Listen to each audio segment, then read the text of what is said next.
the door that shouldn't exist. You ever notice how old houses seem to breathe? The walls expand when it's hot, contract when it's cold, and sometimes in between they groan like they're remembering something, the narrator reflected. When I moved into my uncle's house after he passed, I thought those sounds were normal. Until one night, I heard something that didn't belong. It wasn't the house settling, it was knocking, slow, deliberate, from somewhere inside the walls. I tried to ignore it at first. The place was almost 100 years old. Creaks were expected. But every night at exactly 3:13 a.m., the knocking started again. 3 knocks, a pause, then 2 more. Always the same pattern. I checked the basement, the attic, even the crawl space under the stairs. Nothing. Then one night I noticed something strange. The knocking came from behind the bookshelf in the hallway, the one bolted into the wall. I moved the shelf the next morning. Behind it was a door, not a normal door. It had no handle, just wood, painted the same color as the wall. No hinges, no frame, nothing. But I swear, it breathed. The paint rippled slightly, like air pressing against it from the other side. I thought maybe it was a sealed room or a renovation project my uncle abandoned, but there were no blueprints showing another room there.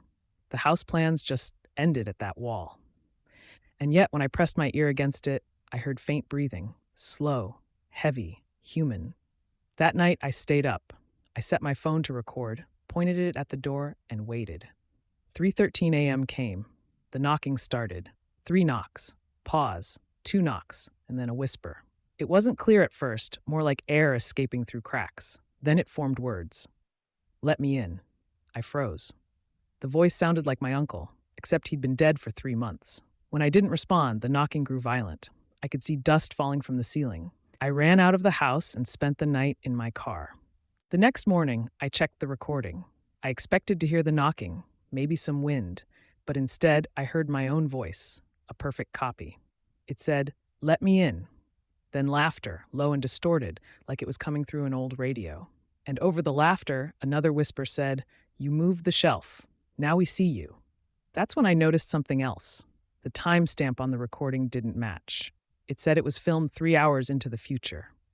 3:13 a.m. Hadn't even happened yet when the voice was recorded. I thought about sealing the door back up, pretending it never existed. But that night, I heard footsteps inside the walls. Not rats, footsteps. Heavy, slow, following me room to room. At 3:13 a.m., the knocks came again, louder this time. Then, the sound of wood splintering.